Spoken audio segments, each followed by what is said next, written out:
আসসালামু আলাইকুম রহমতুল্লাহি ওয়া বারাকাতুহু। আমি আপনাদের সম্মুখে সূরাতুল বাকারার 113 থেকে 117 পাঁচটি আয়াতে কারিমা তেলাওয়াত করেছি। আজকে ধারাবাহিক তাফসির পর্ব 70। আজকে এই পাঁচটি আয়াতের মধ্যে বেশ কয়েকটি বিষয়ে গুরুত্বপূর্ণ কথা আছে। আমি এই কয়েকটি বিষয়ের মধ্যে যেটাকে বেশি হাইলাইট করতে চাচ্ছি, যে বিষয়টি সেটা হচ্ছে মসজিদের গুরুত্ব ও ফজিলত। এর সাথে আরও কিছু আনুষঙ্গিক বিষয় আছে, আমি এগুলো বলার চেষ্টা করব। আমি আলোচনার শুরুতেই আল্লাহ পাকের দয়া প্রার্থনা করছি। কালামে হাকিমের এই আয়াতগুলি দিয়ে আল্লাহ তাআলা আমাদেরকে যেই জিনিস বুঝাইতে চাইছেন, আল্লাহ তাআলা আমলের নিয়তে আমার জবান দিয়ে ওই কথাগুলি যেন বের করে দেন, আমি নিজে যেন আমল করতে পারি, আপনারাও যেন আমল করে উপকৃত হতে পারেন। সকলেই বলেন আমিন। আমি প্রথমেই কোরআনুল কারীমের এই আয়াতগুলির সরল অনুবাদ করব, এরপরে শানে নুজুল বলবো, এরপরে খুব সংক্ষিপ্ত তাফসির বলবো ইনশাআল্লাহ। তো আজকের এই আলোচনার এই তাফসিরের প্রথমে আমি সরল অনুবাদটা করে নিচ্ছি, এরপরে আমি একটু ছোট্ট ভূমিকা বলে মূল বিষয় বলার চেষ্টা করব ইনশাআল্লাহ। আল্লাহ তাআলা পবিত্র কোরআনে সূরাতুল বাকারার 113 থেকে নিয়ে 17 নং আয়াতের মধ্যে আল্লাহ তাআলা বলেন, বিসমিল্লাহির রহমানির রহিম, وقالت اليهود ليست النصارى على شيء وقالت النصارى ليست اليهود على شيء। ইহুদিরা বলে যে নাসারারা পথভ্রষ্ট। ইহুদিরা অর্থাৎ খ্রিস্টানদের ব্যাপারে তাদের মন্তব্য হলো যে ওরা পথভ্রষ্ট। ওয়াকালাতিন নাসারা লাইসাতিল ইয়াহুদু আলা শাই। আর খ্রিস্টানরাও বলে যে ইহুদিরা পথভ্রষ্ট। এদের অভিযোগ হলো ওরা ওদেরকে বলে, ইহুদিরা খ্রিস্টানদেরকে বলে যে তোমরা ঈসা আলাইহিস সালাতু ওয়াস সালামকে আল্লাহর পুত্র মনে করো, এজন্য তোমরা জান্নাতে যেতে পারবে না। আর খ্রিস্টানরা ইহুদিদেরকে বলে তোমরা উজাইর আলাইহিস সালামকে আল্লাহর পুত্র মনে করো, তোমরাও জান্নাতে যেতে পারবে না। এরপর আল্লাহ তাআলা বলেন, ওয়াহুম ইয়াতলুনাল কিতাব। আমাদের নবীকে বলতেছে তারা উভয় পক্ষ অর্থাৎ ইহুদি এবং নাসারা, তারা উভয় পক্ষই কিতাব তেলাওয়াত করে। তাদের কাছে আসমানি কিতাব আছে। এক গ্রুপের কাছে আছে হলো তাওরাত, আরেক গ্রুপের কাছে আছে হলো ইনজিল।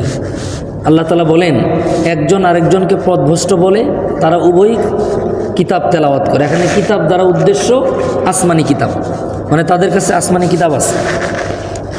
কাযালিকা ক্বালাল্লাযীনা লা ইয়ালামুনা মিছলা কাওলিহিম। তাদের কথাগুলি এমন, যারা কিচ্ছু জানে না তারা যেমন বলে এরাও এরকমই বলে। অর্থাৎ আল্লাহ তাআলা বলেন মূর্খ লোকদের মতো এরা একজন আরেকজনকে এভাবে বলতে থাকে। ফাল্লাহু ইয়াহকুমু বাইনাহুম ইয়াওমাল কিয়ামাহ ফীমা কানু ফীহি ইখতালিফুন। আল্লাহ তাআলা আমাদের নবীকে বলেন এই যে ইহুদিরা নাসারাদেরকে পথভ্রষ্ট বলে আর নাসারারা ইহুদিদেরকে পথভ্রষ্ট বলে, আসলে এরা উভয় মূর্খের মতো কথা বলে। এদের কে পথভ্রষ্ট আর কে সঠিক পথে আছে এই ফয়সালা হবে কিয়ামতের দিন। এই ফয়সালা হবে কিয়ামতের দিন। আল্লাহ বলেন ফাল্লাহু ইয়াহকুমু বাইনাহুম, আল্লাহ তাআলা তাদের উভয়ের মাঝে ফয়সালা করবেন ইয়াউমাল কিয়ামাহ, কিয়ামতের দিন, ফীমা কানু ফীহি ইখতালিফুন, তারা যেই বিষয় নিয়ে মতানক্য করে তর্ক করে এটার ফয়সালা হবে কিয়ামতের দিন। এরপর আল্লাহ বলেন ওয়ামান আযলামু মিম্মান মানাআ মাসাজিদাল্লাহ। তার চেয়ে বড় জালেম আর কে যে আল্লাহর মসজিদে যেতে মানুষকে বাধা দেয়। আইয়ুযকারা ফীহা ইসমুহু ওয়া সাআ ফী খারাবিহা।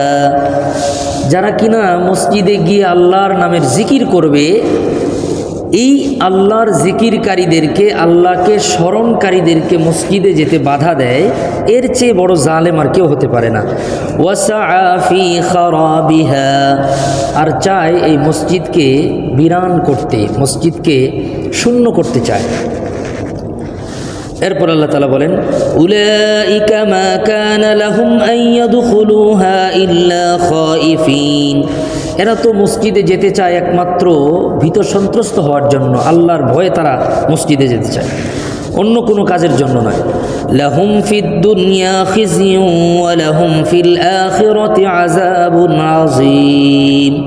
যারা আল্লাহর মসজিদে যেতে মানুষদেরকে বাধা দেয় এদের দুইটা শাস্তি, একটা হচ্ছে দুনিয়াতে তাদের জন্য রয়েছে অপমান এবং আখিরাতে রয়েছে কঠিন শাস্তি।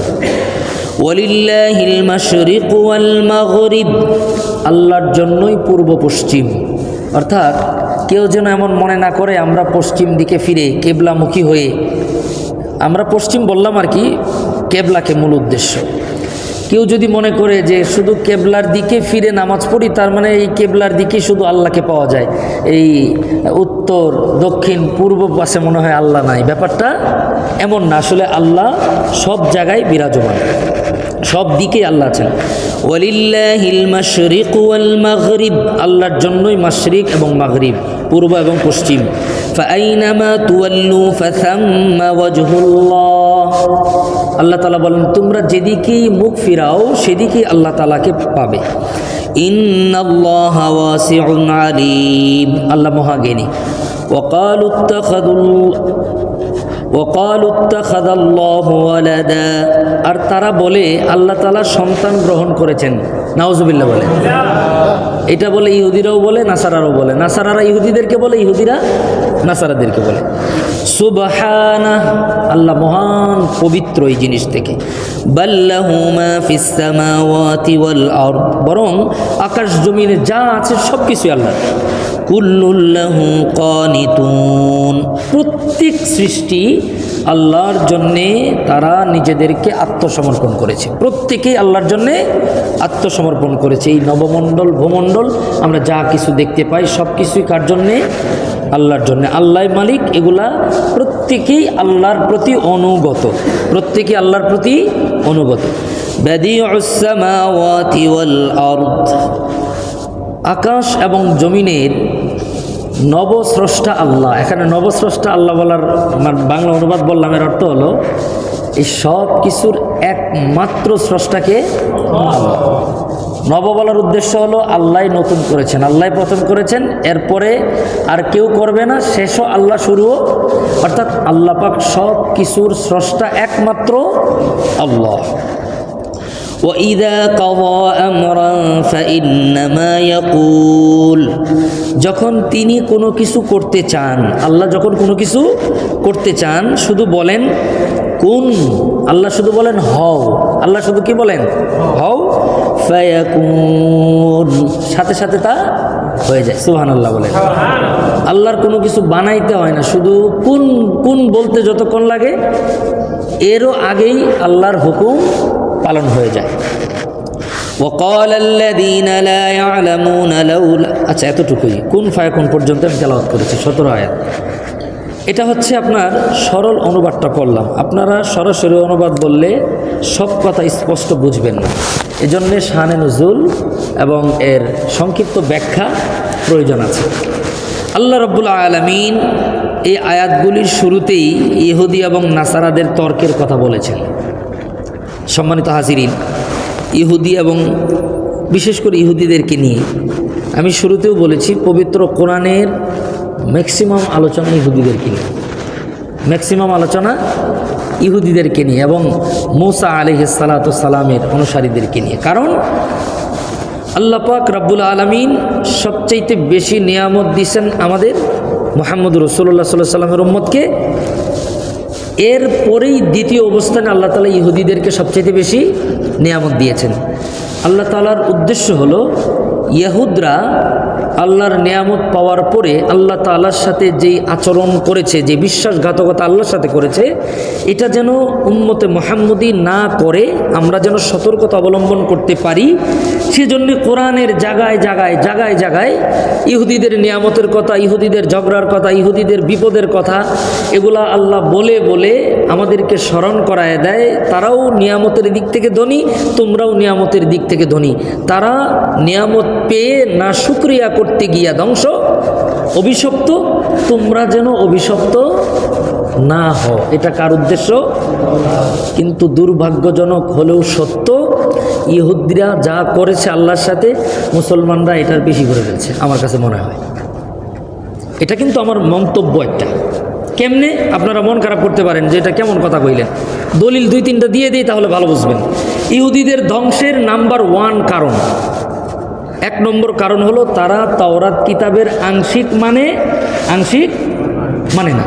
এটা কয় নম্বর অপরাধ? 1 নম্বর। মনে রাখতে হবে কথাটি।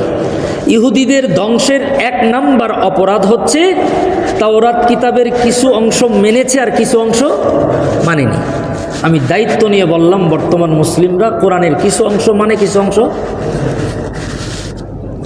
রাগ করলেন আমার কথায়। তাহলে ইহুদিদের যেই সতর্কতার জন্যে আল্লাহ ইহুদিদের কথা কোরআনে বেশি বলছেন, আল্লাহ তো জানেন যে এই সমস্যা হতে পারে। এটা হয়ে গেছে, খালি সমস্যা না, দুর্ঘটনা হয়ে গেছে, বিশাল দুর্ঘটনা হয়ে গেছে। এটা মৃত্যুর আগে তওবা না করলে আমাদের যে আদর্শ আর বিশ্বাস, তো বেঈমান হওয়া ছাড়া কোনো উপায় নেই। মৃত্যুর আগে যদি আল্লাহ তওবা নসিব করে দেয় তাহলে বাঁচা গেল। আর এই তওবা ইহুদিরও নসিব হতে পারে।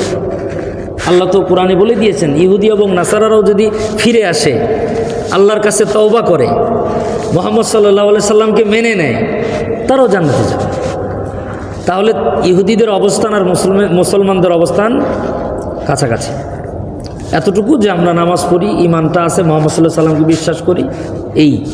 কিন্তু যেই ভুলের কারণে তাদের অ্যাক্সিডেন্ট হয়েছে, সেই ভুলের মধ্যে আমরা অলরেডি পা দিয়ে রেখেছি। আল্লাহ তাআলা আমাদেরকে বুঝবার তৌফিক দান করেন। এটা একটা বললাম। তারা নবীদেরকে মারছে, আমরা নবীদের পাই নাই। আমরা আলেম ওলামা পাইলে মাঝে মধ্যে সাইজ করে দিই। আমরাও নবী পাইলে যে মারতাম না, এটার কি বিশ্বাস আছে? আল্লাহ পাক রব্বুল আলামিন আমাদেরকে হেদায়েত দান করেন। তো শুরুতেই ইহুদ এবং নাসারাদের লম্বা কথা। এখানে নাজরান গোত্রের কিছু ইহুদিরা এসে নবী করিম সাল্লাল্লাহু আলাইহি ওয়াসাল্লামের কাছে তারা কিছু জানার জন্য এসেছিলেন। এর মধ্যে আবার নাসারারাও আসছে, এসে নবীর কাছে তর্ক লেগে দিছে। নবীজির কাছে এসে বলতেছে ইহুদিরা যে নাসারারা তো পথভ্রষ্ট, ওদের কথা শোনার দরকার নেই, ওরা তো এমনি জাহান্নামে যাবে। আবার নাসারারা এসে আমাদের নবীকে বলতেছেন, ইয়া রাসূলুল্লাহ, আমরা কিতাব মানি, ঈসা আলাইহিস সালামকে আমরা মানি, আর খ্রিস্টানরা ইহুদিরা ওরা তো আসলে কিচ্ছু মানে না, ওরা জাহান্নামে যাবে। এটা নিয়ে ইহুদ এবং নাসারারা পরস্পরে তর্কে লিপ্ত হয়ে গেছে। তখন আল্লাহ তাআলা আমাদের নবীকে বলেন, নবী গো, ওদের তো এই ইহুদ এবং নাসারাদের যেই সমস্যা, এটা আপনি এখন মীমাংসা করতে পারবেন না, বরং তাদেরকে বলে দেন এটা আল্লাহর ফয়সালা কি। ওয়াকালাতিল ইয়াহুদু লাইসাতিন নাসারা আলা শাই, ইহুদিরা বলে নাসারারা কোনো আদর্শের উপরে নাই, তারা পথভ্রষ্ট। ওয়াকালাতিন নাসারা লাইসাতিল ইয়াহুদু আলা শাই, আর নাসারারা বলে ইহুদিরা পথভ্রষ্ট। ওয়াহুম ইয়াতলুনাল কিতাব, তারা উভয় কিতাব আছে, কিতাব তেলাওয়াত করে। কাযালিকা ক্বালাল্লাযীনা লা ইয়ালামুনা মিথলা কাওলিহিম, আল্লাহ তাআলা বলেন, নবী, ওরা মূর্খ লোকদের মতো, যাদের কাছে কিতাব নাই তারা যেমন বলে, তাদের কাছে কিতাব থাকার পরেও তারা মূর্খদের মতো বলে। অর্থাৎ আল্লাহ এখানে বুঝাইতে চাচ্ছেন, যদি ইহুদরা তাদের কিতাবটা ঠিকভাবে পড়তো তাহলেও তারা আপনার উপর ঈমান আনতো, তাদের কিতাবের মধ্যেও আপনার কথা বলা আছে। আর নাসারারাও যদি তাদের কিতাবটা ঠিকভাবে পড়তো, নাসারাদের কিতাবের কথাও আপনার কথা বলা আছে। তারা আসলে কিতাব যদিও পড়ে, কিন্তু তাদের পড়াটা হলো লা ইয়ালামুনা মিসলা কাওলিহিম, মূর্খ লোকদের মতো, অজ্ঞ লোকদের মতো, যারা তাওরাত পায় নাই, যারা ইনজিল পায় নাই, তারা যেমন বলে, এই ইহুদ আর নাসারারা কিতাব পাওয়ার পরেও এমনই বলে। আপনি এদের এই ঝগড়া মীমাংসা করতে পারবেন না, বরং তাদেরকে বলে দেন, ফাল্লাহু ইয়াহকুমু বাইনাহুম ইয়াউমাল কিয়ামাহ, আল্লাহ তাআলা তাদের এই সমস্যার সমাধান দিবেন কিয়ামত দিবসে। ফীমা কানু ফীহি ইখতালিফুন, তারা যেই বিষয়ে ইখতিলাফ করতেছে। আজকে আমি ইহুদিদেরকে নিয়ে, ওদের ঝগড়া নিয়ে বেশি কিছু বলতে চাই না। এই আয়াত থেকে একটাই শিক্ষা, ইহুদিরা যেই কাজ করতে গিয়া ধ্বংস হয়েছে, আমরা যেন সেই কাজ না করি। আল্লাহ তাআলা আমাদেরকে তৌফিক দান করেন। এবার আসেন 114 নম্বর আয়াত, ওমান আযলামু মিম্মান মানাআ মাসাজিদ আল্লাহ। এটাই আমার আজকের আলোচনার বিষয়বস্তু, মসজিদের গুরুত্ব ও ফজিলত। মুআজ্জাজ হাজিরিন, খুব দিল দিয়ে আমার এই কথাটা বোঝার চেষ্টা করেন। ছোট্ট একটা ভূমিকা বলে আমি আয়াতের তাফসীর করছি। সেটি হচ্ছে, বর্তমান মুসলিম বিশ্বে মসজিদগুলো খুব সুন্দর হচ্ছে। আপনারা কি এটা খেয়াল করছেন? আগের তুলনায় মসজিদ এখন খুব সুন্দর, কল্পনাতীতভাবে মসজিদ সুন্দর হচ্ছে। এবং মসজিদ সুন্দর করার পেছনে মানুষের যেই আগ্রহ, মানুষের যেই আবেগ, মানুষ যতটা টাকা পয়সা দেওয়ার ক্ষেত্রে মানে প্রশস্ত হাত নিয়ে দাঁড়িয়ে আছে, এটা অকল্পনীয়। এটা বর্তমানে অকল্পনীয় সারা বিশ্বে। এটাকে আমি অবশ্যই মন্দ বলছি না, এটা ভালো। এটা কি? এটা ভালো। কিন্তু এই মসজিদ সুন্দর করার পাশাপাশি মুসল্লি সুন্দর করার জন্যে যেই পরিমাণের আয়োজন, যেই পরিমাণের চেষ্টা, যেই পরিমাণের মেহনত আর মুজাহাদা করার দরকার, এর ধারে কাছেও আমরা নাই। মসজিদগুলো সুন্দর হওয়ার কারণে মসজিদগুলা গ্লাস, টাইলস, এরপর হচ্ছে মুকাইয়েব মানে হলো এসি। এই যে এসির ব্যবস্থা, জেনারেটরের ব্যবস্থা, এরপরে হচ্ছে আপনার নিরবিচ্ছিন্ন বিদ্যুৎ ব্যবস্থা, সোলার সিস্টেম ব্যবস্থা, কত ধরনের আয়োজন। তারাবির নামাজের সময় একটু পরপর মুসল্লিরা মানে চিল্লানি দিতে চায় ভাব। একটু যদি টেম্পারেচার বেড়ে যায় 1 পয়েন্ট 2 পয়েন্ট, ওই মুয়াজ্জিন সাহেব তাড়াতাড়ি করে আপনি ইয়া করেন, কি বলে, আপনার এসি বাড়ান। একটু যদি কমে যায় তাহলে তাড়াতাড়ি করে আপনি এসি কমান। একটা ফ্যান যদি কোনোভাবে একটু ডিস্টার্ব করে, আরে ফ্যানটা দেখেন, আপনি মনে হয় মসজিদে এসেছি শুধু ফ্যান আর এসি দেওয়ার জন্য। ভাবটা দেখলে এমন মনে হয়। নাউজুবিল্লাহ বলেন। এটার কারণ আছে। আজকে এটা এই জন্যই এই সাবজেক্ট আমি নিয়েছি যে আজকে তাফসিরের 3টা বিষয় আছে, একটা বলি কাজে দিবে।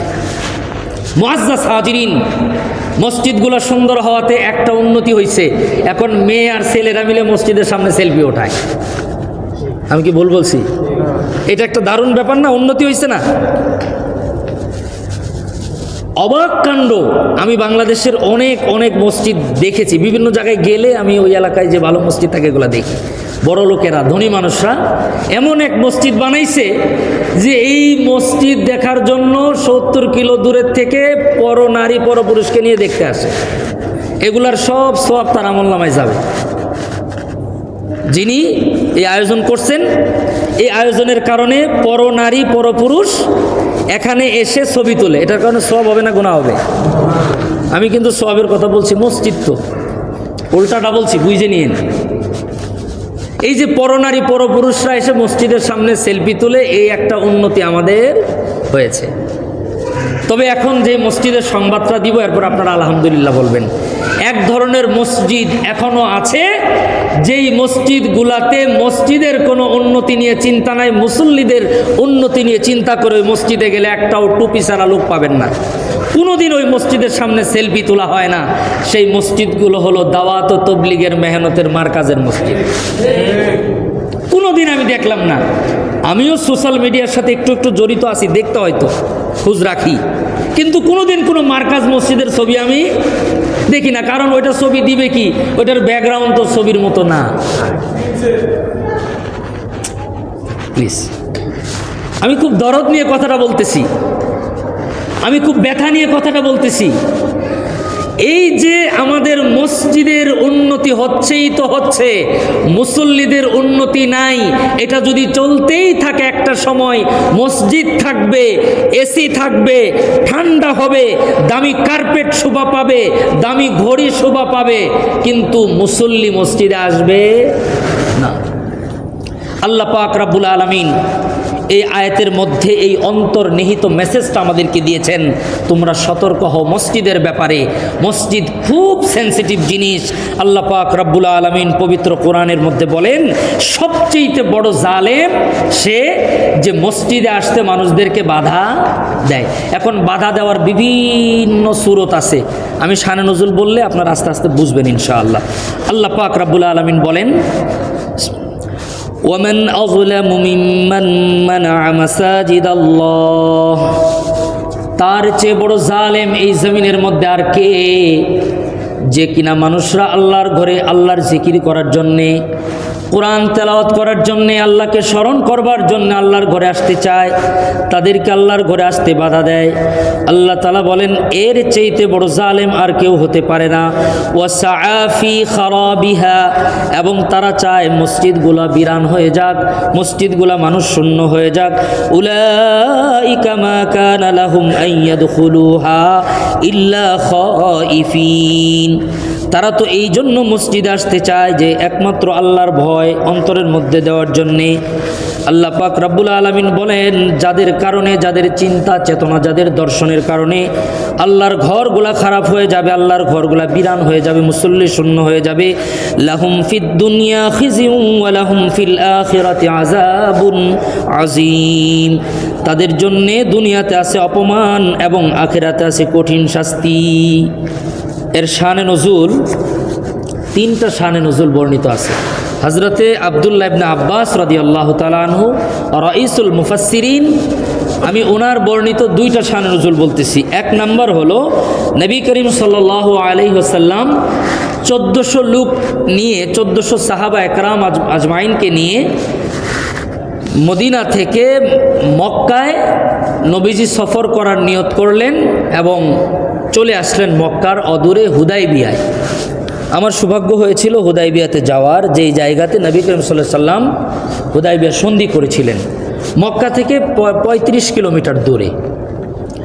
এই হুদাইবিয়ার এই জায়গাটিতে নবীজি যখন এসছেন 1400 লোক নিয়ে, সাহাবীদেরকে নিয়ে, তখন নবী করিম সাল্লাল্লাহু আলাইহি সাল্লামকে মক্কার মুশরিকরা বাধা দিল যে তোমরা মক্কায় ঢুকতে পারবে না। অথচ নবীজির উদ্দেশ্য ছিল না যুদ্ধ করা, কোনো ঝগড়া করা, কোনো ফাসাদ করা। নবীজির উদ্দেশ্য ছিল শুধুমাত্র খানায় কাবা তওয়াফ করবেন এবং নবীজি নামাজ পড়বেন, কোরআন তেলাওয়াত করবেন, জিকির আজকার করবেন, নবীজি চলে যাবেন। এতটুকুই ছিল নবীর নিয়ত। কিন্তু মক্কার কুরাইশের কাফেররা নবী করিম সাল্লাল্লাহু আলাইহি সাল্লামকে সম্পূর্ণরূপে বাধাগ্রস্ত করলো, কোনো অবস্থাতেই নবীজিকে মক্কায় আসতে দিবেন না। আল্লাহ পাক রব্বুল আলামিন নবীজিকে সান্ত্বনা দেওয়ার জন্যে তখন এই আয়াত অবতীর্ণ করে বললেন, নবী গো, ওয়ামান আযলামু মিম্মান মানা'a মাসাজিদাল্লাহ আন ইউযকারা ফীহা ইসমুহু ওয়া সাআ ফী খারাবিহা, এর চাইতে বড় জালেম আর কে হতে পারে যারা কিনা তাদেরকে বাধা দেয়, যারা কেবলমাত্র আল্লাহর ভয়ে, আল্লাহর জিকির করার জন্যে, সালাত আদায় করার জন্যে, তওয়াফ করার জন্য আল্লাহর ঘরে ঢুকতে চায়। আল্লাহ পাক রব্বুল আলামিন নবীকে বলেন, ওগো নবীজি, আপনি কষ্ট নেবেন না, মন খারাপ করবেন না। তাদের এই বাধাটা দেওয়ার কারণে তাদের অবস্থা কি হবে? লাহুম ফিদ দুনিয়া খিজিউন ওয়া লাহুম ফিল আখিরাতি আযাবুন আযীম, তাদের জন্য রয়েছে কঠিন শাস্তি আখিরাতে, আর দুনিয়াতে আছে অপমান। দুনিয়াতে অপমান হয়েছে। আবু জেহেলের বাড়িতে গণশৌচাগার, কি শৌচাগার? গণশৌচাগার। এবং আপনি অবাক হবেন, যারাই মক্কায় ঢুকে তারাই আবু জাহেলের বাড়িতে প্রস্রাব করে। এটা অটো প্রস্রাবের চাপ এসে যায়, কারণ প্রথমে শুরু হয় তওয়াফ করা, তওয়াফ করতে করতে এরপরে জমজমের পানি, জমজমের পানি খায় সাফা থেকে মারওয়ায় 7 চক্কর দিবেন, সাফা থেকে শুরু হবে, মারওয়ায় শেষ হবে। এই লম্বা জার্নি করতে গিয়ে আর একটু পর পর পানি খাইতে গিয়ে অটো প্রস্রাবের একটা চাপ থাকে। সকল শিশু, নারী, বৃদ্ধ, যুবক এই মারওয়া পাহাড় থেকে বের হয়ে আপনার ওই বাইতুল হাম্মাম, আবু জেহেলের বাড়ি, আবু জেহেলের বাড়িতে গিয়া সকল মানুষ, নারী, শিশু, বৃদ্ধ, যুবক, যুবতী সবাই মিলে ঘৃণা ভরে এখনও করতেছে প্রস্রাব, এই মুহূর্তে করতেছে, একটু আগেও করছে, একটু পরেও করবে। এটা কিয়ামত পর্যন্ত চলতে থাকবে ঘৃণা ভরে। আল্লাহ তাআলা নবীকে বলেন তার জন্যে দুনিয়াতে আছে অপমান, তার জন্য আছে দুনিয়াতে অপমান। শুধু তাই না, আবু জেহেলের যেই মৃত্যুটা, এটা এতটুকু অপমানজনক ছিল, মারাত্মক ধরনের। আপনার আরবের কাফেররা, তাদের যেই অহংকারটা, এটা মারাত্মক লেভেলের ছিল। মরবে কিন্তু মাথা নত করবে না, এই টাইপের লোক। কিন্তু আবু জেহেলকে আল্লাহ তাআলা চাইলে একজন ভিআইপি সাহাবি দিয়ে মারতে পারতেন। ভিআইপি সাহাবি বুঝছেন তো, মানে নবীর সাহাবিদের মধ্যে গ্রেডের ব্যাপার আছে না, আবু বকর, ওমর, উসমান, আলী, তালহা, জুবায়ের, আব্দুর রহমান ইবনে আউফ, এরকম সিরিয়াল আছে। নবী করিম সাল্লাল্লাহু আলাইহি সাল্লাম এই সিরিয়ালের বড় বড় সাহাবি বাদ দিয়ে আল্লাহ তাআলা নবীর সাহাবিদের মধ্যে আবু জেহেলের বাড়ির রাখাল, কে? আবু জেহেলের বাড়ির রাখাল হযরতে মাসউদ রাদিয়াল্লাহু তাআলা আনহু, তিনি তার বাড়ির কি ছিলেন? বলেন আপনার বাড়ির কাজের লোক, সারা জীবন আপনি তাকে চটকানা দিছেন, থাপ্পড় দিছেন, থাপ্পড় দিছে তো দিছে। হাদিসের কিতাবের মধ্যে আসছে যখন সূরা রহমান নাজিল হয়, আল্লাহ তাআলা যখন নাজিল করলেন আর রহমান আল্লামাল কুরআন খালাকাল ইনসান আল্লামাহুল বায়ান, এত সুন্দর সূরা যখন অবতীর্ণ হয়, হযরতে মাসউদ রাদিয়াল্লাহু তাআলা আনহু এই সূরাটি যখন তেলাওয়াত করতেছিলেন, যেহেতু আবু জেহেলের বাড়ির রাখাল, তার বাড়ির উট দুম্বা মেষের জন্য কাজ করেন, আল্লাহর কালাম আর রহমান আল্লামাল কুরআন খালাকাল ইনসান এই তেলাওয়াত করেন আর বাড়ির কাজ করেন। বেঈমান আবু জেহেল পিছন থেকে যখন দেখলো যে আল্লাহর পয়গম্বরের সাহাবী সূরা রহমান তেলাওয়াত করেন, পিছন থেকে সজোরে উঁচা লম্বা মানুষ ছিল আবু জেহেল, চেহারা যেমন সুন্দর ছিল, দেখতেও সুঠাম দেহের, প্রচণ্ড শক্তিশালী মানুষ। আল্লাহর নবীর সাহাবী সূরা রহমান তেলাওয়াত করার অপরাধে কানের মধ্যে এমন জোরে এক থাপ্পড় মেরে দিল, আল্লাহর নবীর সাহাবীর কানের পর্দা ফেটে কান দিয়ে টস টস করে রক্ত বের হওয়া আরম্ভ করলো, কানটা তব্দ লেগে গেল। নবীর সাহাবী কাঁদতে কাঁদতে আল্লাহর পয়গম্বরের কাছে গেলেন। নবীজি দেখেন সাহাবী কান্না করেন আর কানের ছিদ্র দিয়ে রক্ত বেয়ে বেয়ে পড়েন। নবীজি জিজ্ঞেস করলেন তোমার কে এই অবস্থা করলো? সাহাবী বললেন ইয়া রাসূলুল্লাহ, আমার মুনিব আবু জেহেল, আমার মালিক এই কাজ করেছে। কেন করেছে? সাহাবী বললেন আজকে যখন আল্লাহর কালাম সূরা রহমান নাজিল হয়, আমি সূরা রহমান তেলাওয়াত করতেছিলাম, কেন আমি আমার জবান দিয়ে তার বাড়ির খেয়ে আল্লাহর কোরআন তেলাওয়াত করি, এই অপরাধে আমাকে থাপ্পড় মেরেছে। আল্লাহ তাআলা এই সিনারি যখন চলতেছে, নবীজির চোখেও পানি চলে আসছে এই নির্মম দৃশ্য দেখে। কত জোরে থাপ্পড় মারলে কানের পর্দা ফেটে রক্ত বের হয়। এমন সময় হযরতে জিবরাইল আলাইহিস সালাম এসে দাঁড়ায় দাঁড়ায় হাসতেছেন। সুবহানাল্লাহ বলেন। তো নবীজি বলতেছেন আমরা কাঁদতেছি, আপনি হাসতেছেন, কারণ কি? হযরতে জিবরাইল বলেন আমি কেন হাসতেছি এটা তো এখন বলা যাবে না, পরে এক সময় আপনাকে বলবো। তো যখন বদরের যুদ্ধে গাজওয়ায়ে বদর, আবু জেহেলকে তো আল্লাহ নির্মম অপমান করবেন, এজন্য মাআজ এবং মুআওয়াজ নামের ছোট্ট দুই শিশু বাচ্চা, এই দুই বাচ্চাকে দিয়ে আবু জেহেলকে প্রথমেই আহত করছে। আবু জেহেলকে মারার ক্ষেত্রে আল্লাহ ফেরেশতাকেও ব্যবহার করেন নাই। ওই যুদ্ধে আসমান থেকে ডাইরেক্ট ফেরেশতা এসে অংশগ্রহণ করেছিল, কিন্তু আবু জেহেলকে ফেরেশতারাও আঘাত করে নাই, কোনো বড় সাহাবীও আঘাত করে নাই। উদ্দেশ্য হলো মানে সাধারণ ছোট মানুষ দিয়ে আল্লাহ তাআলা তাকে আহত করবেন। তো মাআজ এবং মুআওয়াজ ছোট্ট দুই শিশু বাচ্চা, এটা লম্বা ঘটনা, আমি বলার উদ্দেশ্য না। আবু জেহেলকে বলছে আপনি কি আবুল হেকাম? তার নাম কিন্তু আসলে আবুল হেকাম, জ্ঞানীর বাবা, কিন্তু হাদিসে স্বীকৃত সে আবু জেহেল। তো যখন বলছে যে আপনি কি আনতা আবুল হেকাম, তো আবু জেহেল তো জীবনও চিন্তা করে না এই ছোট মানুষ মারতে পারে। ও মাথাটা নিচের দিকে করছে, দুই ভাই, আপন দুই ভাই, তারা দুই দিক থেকে এলো পাথারি তরবারি দিয়ে আঘাত করা শুরু করছে। উল্টা পাল্টা আঘাত করছে, এক হাতে লাগছে, কোমরে লাগছে, মাজায় লাগছে, কই লাগছে না লাগছে, মেরে থুয়ে ছোট মানুষ তো একটু আঘাত করে তারা পলাইছে। আর এই আঘাতের সাথে সাথে মানসিকভাবে আবু জেহেল বিপর্যস্ত হয়ে গেছে যে কামটা হলো কি। তো ঠাস করে উপর ঘোড়ার থেকে নিচে পড়ে গেছে, লম্বা সময় রক্তক্ষরণ হয়েছে কিন্তু মরে নাই। এবার যেই সাহাবীকে কানের মধ্যে থাপ্পড় মেরেছিল হযরতে মাসউদ রাদিয়াল্লাহু তাআলা, তিনি এসেছেন। যুদ্ধের নিয়ম হলো মরা লাশেরও বুকের মধ্যে লাথি দিতে হয়, আমাদের আর্মি ভাইয়েরা ভালো বুঝবেন।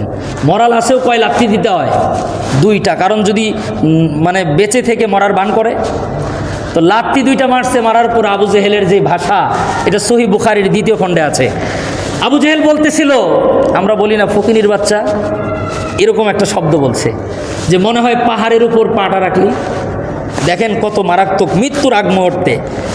এরপরে যখন নবীর সাহাবী তার গর্দানটা কাটবেন তরবারি দিয়ে, তখন আবু জেহেল মন্তব্য করেছে কি মারাত্মক, বলেছে তুমি মুহাম্মদ সাল্লাল্লাহু আলাইহি সাল্লামকে বলবা আমি মৃত্যুর আগ পর্যন্ত আমি তার আদর্শ মানিনি।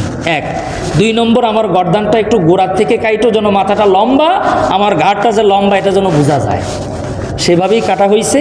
কাটার পরে কানের এক পাশ দিয়ে আরেক পাশে লম্বা বর্ষা চুক্কা লোহা, এটা দিয়ে কানের এক ছিদ্র দিয়ে ঢুকায় আরেক ছিদ্র দিয়ে বের করছে, করে মাথার মধ্যে নিয়ে আমাদের গ্রাম দেশে যমুনা নদীতে সারা রাত জেগে জেগে বোয়াল মাছ ধরে না, এরপরে বোয়াল মাছের কানের ভিতর দিয়ে রশি ঢুকায় ঝোলায় মাথায় কাঁধে করে আনে না, দেখছেন না এই সিনারি? এক্স্যাক্টলি এই ধরনের একটা সিন আবু জেহেলের লম্বা চুলওয়ালা, লম্বা দাড়িওয়ালা, সুন্দর চেহারার, রক্তমাখা মাথাটা কানের এক দিক দিয়ে দিয়ে আরেক দিক দিয়ে ঢুকায়া এই নবীর খাট্ট সাহাবীটা মাথায় করে আনছে। সুবহানাল্লাহ বলেন। আল্লাহর পয়গম্বর ভাবতেছেন যুদ্ধের সেনাপতি আবু জেহেল যদি নিহত হয় তাহলেই তো যুদ্ধে বিজয় হওয়া যাবে। আল্লাহ পাক রব্বুল আলামিন হযরতে জিবরাইলকে পাঠাইয়া দিলেন, ও জিবরাইল যাও যাও আমার নবীকে জানায়া দাও, ওই যে মক্কায় মাসউদকে যে থাপ্পড় মারা হয়েছিল, আমি আল্লাহ পাক রব্বুল আলামিন তখনই সিদ্ধান্ত নিয়েছিলাম যে আবু জেহেলকে নর্মালভাবে আমি শেষ করব না, ওই কানে থাপ্পড় দেওয়ার কারণে তার পরিণতি হবে এটা। আজকেও গিয়া জিবরাইল যাও যাও নবীর দরবারে গিয়া মুচকি হাসি দিয়া উত্তর দেয়া সো, প্রথম দিনের হাসির কারণ ছিল আজকের হাসি। এবার জিবরাইল এসে দাঁড়ায়, মুচকি মুচকি হাসে। নবী বলেন হাসেন কেন? বলল আপনি বুঝেন না, ওই যে থাপ্পড় মারছিল ওই কারণেই আজকের এই ঘটনা ঘটবে, বলা নিষেধ ছিল, এজন্য আমি বলি নাই। মুআজ্জাজ হাজিরিন, এটাকে বলা হয় দুনিয়ার অপমান। এটাকে কি বলা হয়? দুনিয়ার অপমান।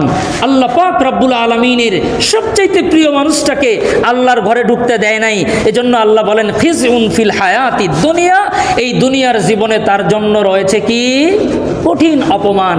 শুধুই কি তাই, আপনি অবাক হবেন কিয়ামত পর্যন্ত এই হারাম এলাকার মধ্যে কোনো মুশরিক, কোনো ইহুদি, কোনো নাসারা আর কখনো প্রবেশ করতে পারবে না। গত কয়েক বছর আগে ইংল্যান্ড থেকে একজন বেঈমান লোক শুধুমাত্র হারাম এলাকার মধ্যে ঢুকার নিয়তে মুসলমান হয়েছে। শুধু মুসলমান হয়েছে কিসের নিয়তে? হারামের মধ্যে ঢুকবে। আপনার পাসপোর্টের মধ্যে আপনার ধর্ম হতে হবে ইসলাম, এই জন্য সে পাসপোর্ট বানাইছে আলাদা, বানিয়ে মক্কায় ঢুকছে। পরবর্তীতে আল্লাহ পাক রব্বুল আলামিন উনি নিজে স্বীকার করেছেন, আমি যখন আল্লাহর ঘরটা চোখে দেখেছি আমি নিজেও জানি না, আমি শুধু পড়ে ফেলেছি আশহাদু আল্লা ইলাহা ইল্লাল্লাহু ওয়া আশহাদু আন্না মুহাম্মাদান আবদুহু ওয়া রাসূলুহু। আল্লাহর পয়গম্বর বলেন মক্কা এবং মদিনা এই দুইটা জমিনের মধ্যে আল্লাহ তাআলা মুশরিক, ইহুদ এবং নাসারাদের প্রবেশকে আল্লাহ হারাম করেছেন। কারণ একটাই, তাদের জন্য দুনিয়াতে আছে অপমান এবং আখেরাতে তাদের জন্য কঠিন শাস্তি। মুআজ্জাজ হাজিরিন, এটা গেল একটা শানে নজুল, যেটা নবী করিম সাল্লাল্লাহু আলাইহি ওয়াসাল্লাম তার সাহাবীদেরকে নিয়ে মক্কায় ঢুকতে চেয়েছিলেন। আর অন্য বর্ণনায় দুটোই এই আয়াতের শানে নজুল হতে পারে। অন্য বর্ণনায় মুফাসসিরিন একরামরা লিখেন যে নবী করিম সাল্লাল্লাহু আলাইহি ওয়াসাল্লাম একবার মসজিদুল হারামে নামাজরত ছিলেন, আবু জেহেল পিছন থেকে গিয়া গামছা দিয়া নবীজির গলাকে মানে চাপ দিয়েছিলেন। এটা একটা বর্ণনা, এই কারণে আল্লাহ তাআলা আয়াত নাজিল করেছেন। আরেকটা বর্ণনায় আছে নবী করিম সাল্লাল্লাহু আলাইহি ওয়াসাল্লাম একদিন মসজিদে নববীতে নামাজ পড়তেছিলেন, সেই নামাজরত অবস্থায় উটের পুরো ভুঁড়ি নিয়ে নবী করিম সাল্লাল্লাহু আলাইহি ওয়াসাল্লামের কাঁধের উপর চেপে দিয়েছিল। নাউজুবিল্লাহ বলেন। এই কারণে আল্লাহ তাআলা এই আয়াত নাজিল করেছেন। আরেক বর্ণনায় হযরত আব্দুল্লাহ ইবনে আব্বাস বলেন, মসজিদুল আকসা, এই মসজিদুল আকসায় একবার ইহুদ এবং নাসারাদের মধ্যে যুদ্ধ হয়েছিল। ওই যুদ্ধে মসজিদুল আকসাকে বন্ধ করে দেওয়া হয়েছিল। এই কারণে আল্লাহ পাক রব্বুল আলামিন ওই ঘটনা জানানোর জন্য আমাদের নবীর কাছে এই আয়াতটা নাজিল করেছিলেন। এই হাদিস চারটা বললাম, যেটাই হোক, চারোটাও হতে পারে। দুই ঘটনার কারণে এক আয়াত অবতীর্ণ হতে পারে, এটা নিষেধ না। কিন্তু বর্তমানেও প্রত্যেক বছর কয়েক মাস করে মসজিদুল আকসা তালা দেওয়া থাকে। থাকে কি থাকে না? রমজান মাসে তালা লাগায় দেয়, যখন মনে চায় তখন তালা লাগিয়ে দেয়। এগুলোর অনেকগুলো কারণ আছে। আমি ছোট্ট শিক্ষামূলক একটা কারণ বলে আমার আলোচনাকে শেষ করছি। সেটি হচ্ছে, আল্লাহ পাক রব্বুল আলামিন এই পৃথিবীতে প্রথম ব্যক্তি মুহাম্মদ রাসূলুল্লাহ সাল্লাল্লাহু আলাইহি সাল্লামকে দিয়ে মসজিদ বানাইছেন। সুবহানাল্লাহ বলেন। বাইতুল্লাহ তো আল্লাহর ঘর, এটা কাবা। এটা কি কাবা? এটা প্রথম ফেরেশতারা বানাইছে, এরপরে ইব্রাহিম আলাইহিস সালাম সংস্কার করছে, এরপরে তো দফায় দফায় আসছে। এটা কিন্তু মসজিদ না, এটা কি কাবা। কাবার চতুর্পাশ দিয়ে আছে মসজিদ, কাবার চতুর্পাশ দিয়ে আছে মসজিদ। এটা পরে নির্মিত হয়েছে। প্রথম হলো বাইতুল্লাহ, এরপরে হয়েছে বাইতুল মুকাদ্দেস, এরপরে কি হয়েছে? বাইতুল মুকাদ্দেস। বাইতুল মুকাদ্দেসটাও সরাসরি মসজিদ না, এটা ছিল কিবলা। এটা ছিল কি কিবলা, তার চতুর সাইড দিয়ে কি আছে? মসজিদ আছে।